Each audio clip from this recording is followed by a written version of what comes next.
Hi all and welcome back to another video. Today in this video we're going to be covering the third day of the Cheltenham Festival and my final selections. Before that, this is being recorded on the Tuesday and therefore I'm going to give a bit of a day one roundup as well.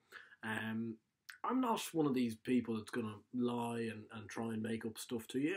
Obviously day one wasn't the best day. My tips weren't great. Gettysburg ran absolutely no race. I'll go through them. Gettysburg ran no race. Paloma Blue just missed out on a place. Sharjah ran well but didn't like the ground probably. Footpad was absolutely amazing. Then Ultima, Single Farm Payment, made two very bad mistakes. Still ran quite well, and Vintage Clouds did run into a place. Champion Hurdle, a bit of a non-event. Faugheen, he's done. Even I'll admit that now. He probably should be retired. I don't think they should persist with him. There's been a bit of 3 mile talk going around. Just retire him. He's had his day. He's been a superb horse. Don't bring him into the mud. Bouvardere was very good. Was he that good? I'm not sure. You know, Mellon gave him a fantastic race. Either Mellon's improved a lot or Bouvardere is just a good horse in not that good company, because Mick Jazz was close as well. It makes me feel it wasn't the best champion hurdle you'll ever see. Wicklow Brave ran no race each way, so it was kind of a non-event for me. The Mares Hurdle, bit of a shock. Obviously I put up Apple's Jade. I thought Benny they do, like, he was such an unknown quantity, you never quite knew whether he was something worth going on, but I honestly still thought Apple's Jade would win, but she mustn't have ran her race, because surely the Alan King horse isn't beating her on form figures. Like, it just can't be so. I know I got a bit of stick in the comments for the first video already about George Girl, because I was all over George Girl each way, but ran absolutely no race, really. Don't know kind of what happened, because she was there 3 out again, and then just didn't really find much, but there was no real excuses over 2.5 on softer ground, which would have been to her liking. So perhaps maybe George Girl's not one to keep a close eye on after that. Then had finally Rathvinden gave me my second winner of the card.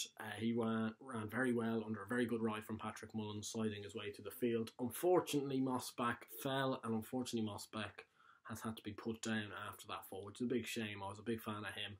I thought he had a really good future in staying handicaps, even maybe grade ones if he'd ran well in this, but he did fall. Jury Duty didn't seem to stay, neither did No Comment. Miss Parfois actually ran a much better race than I thought she would. Sizing Tennessee came third. I didn't really put it up each way, so I can't claim that, but I put him up in the first video for one of the shorter novice races.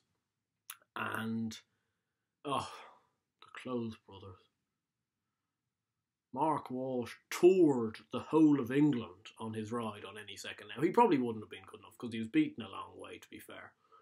But what the hell was Mark Walsh going 6 deep the whole way round?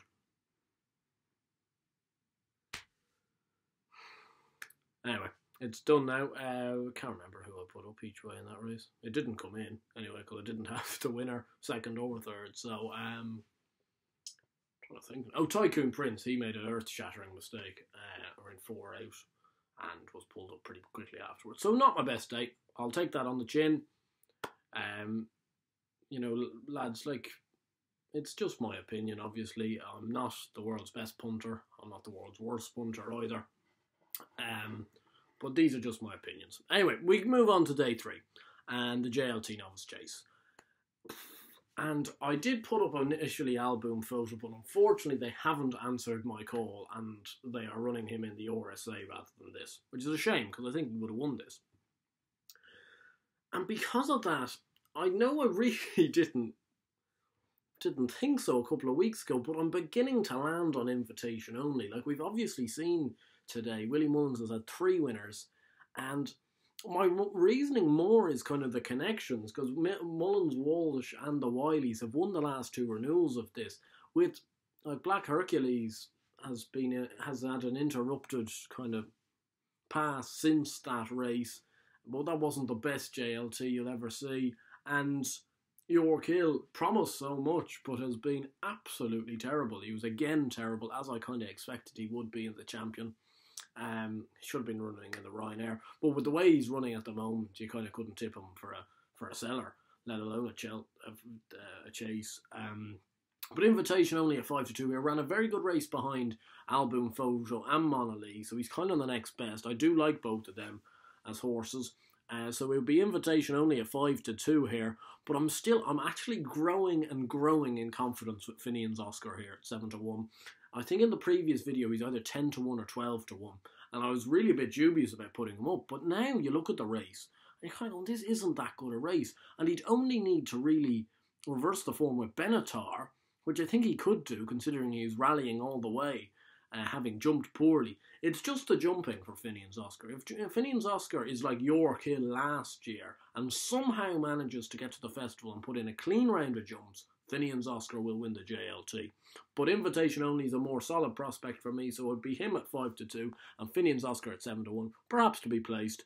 I wouldn't talk you out of a win bet on Finian's Oscar, though. I think he's got a good chance. Moving on to the 210, the Pertemps. It's obviously a very difficult race. Glenlow, I've been put off him. Elliott's not had a great first day. I know that's not really a reason, but I think he's too short as well at 11-2. And in fact, it is sorted out at 10-1 for Eddie Harty that's catching my eye. Second in the county hurdle in 2015 to Wicklow Brave, who was a runaway winner that day. But he's a good horse, and his first run over this trip was at Punchestown in a qualifier, and you could tell he probably wasn't revved up that day because he came third, but it looked like he'd win going to the last and kind of just faded out of it. You could make the case he probably didn't, like he mightn't have stayed. I think though, actually, I think he's got a good chance there. And at 10-1, he might be the one for you with Mark Walsh in the saddle. Hopefully by Thursday I'll have forgiven Mark for his ride on any second now. And then my outside each way bets here, I'm going to stick to them because really the Pertemps is the Pertemps. You don't really know. But the Mighty Don's still in there at 20-1 and Protective Flow is at 33-1. He is running, which is, I thought he wasn't going to, but, you know, it would be a very tough ask for either of them to go close, but you got to hope. Move on to the Ryanair. Douvan is entered, but no, he's running tomorrow, like, hopefully, anyway. Undersow, please win, please. Undersow at 11-8 here. I think actually you could get better on the day because I feel a lot of people will try to take him on. But Balco de Flow, like the market, he's drifting slightly. I don't know whether that's because Douvan's still in there. And like Douvan's 5-2, which just, it makes me uneasy that he's going to swap again. But hopefully not. Balco de Flow, ground won't suit. Q card can't have too old. And in fact, the each way shot here is the outsider at 6, which is Sub Lieutenant at 16-1. If he can recover his form last year when he trailed Undersow by a length, he's got a good chance. We move on to the Stayers Hurdle, and obviously this heavy ground is going to suit Sam Spinner, who's now your 7-2 favourite. Super Sunday will have big stamina doubts now at 5. Yanworth, we just don't know in 5s. I think I'm going to keep to what I've put up here. Bacardi's has been picked by Ruby Walsh. She's at 9-1. Penhill at 8-1. I'd actually side with the market here, not Ruby Walsh. I think Penhill's got a better chance. But the two of them, each way, or winning bets. You know, I think certainly one of the two of them will run well. One of the two of them could completely flop, but I think one of the two of them will run well, and therefore you might want something on there. We then get to the Brown Advisory. The ground is slightly getting better at this stage. It had a nice day, so it depends really what the forecast is like, or what it's going to do tomorrow and Thursday. But the drying ground, the longer and longer it dries, the better and better for Tully East here, who's been my handicap nap since probably the Paddy Power, you know, in November at Cheltenham. Or, sorry, the Bet Victor now. Gold Cup. He's at 7-1. I think he's got a smashing chance. I think Last Goodbye at 11-1 has also got an absolutely terrific chance. I can't have the Pipe handicap blot in here. I just can't see it. You know, obviously, it's the handicap blot for David Pipe. You have to take it seriously. But I'd prefer my two Irish propositions. I think they're a bit more solid. And Tully East with Last Goodbye each way there. I think at 7-1, Tully East 11-1, Last Goodbye. Mayor's Novice Hurdle, I won't bore you too much because I know probably the majority of you don't like it either. But Lorena will win this race, I think, and could win it, you know, doing handstands at 4-6. I'm going to stick with Dame de Compagnie at 14-1 each way here. I think that's not bad value because I feel Maria's Benefit is going to try and make all, and in doing so is actually going to harm her because, not harm her, that's a bad word, but she's going to go out too quick and eventually kind of blow up and could only finish 4th or 5th and would be set up for a kind of a strong travelling hold-up type like Dame de Compagnie who could come and slice into the places at 16s. Barry Garrity rides ahead of stablemate Count Tister, so maybe that's a bit of a plus. And that leads us on to the Kim Muir, which is our final race on day 3, and it is Maldini here. I wanted him, well, actually I wanted him in the Kim Muir all the time, but he was going for the 4 miler at one stage, and I liked him there. But this Kim Muir, surely. The issue is Squiatur for Gordon Elliott, because if he jumps round efficiently, he'll be very hard to beat. But Patrick Mullins must be brimming full of confidence, having won on Rathvinden. He's got Black Bow tomorrow, a favourite for the champion bumper. He's on board here at 5-1. I think that's a nice little bet. I know he's fancied by some.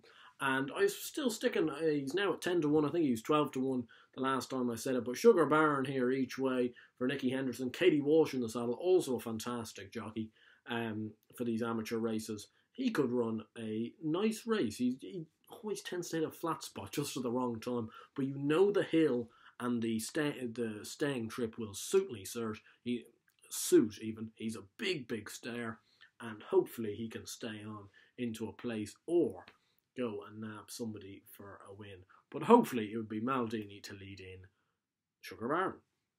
So that's all for the day 3 tips. Yeah, I hope you guys are enjoying. You know, most you seem to be doing so. I hope you have a good Cheltenham, whether you use my tips or not. Don't really mind, but hope you guys have a good Cheltenham. I hope you guys are enjoying it. And yeah, if you like the video, feel free to like it and subscribe to the channel down below and leave me your comments as to your best bets for day 3. Happy punting.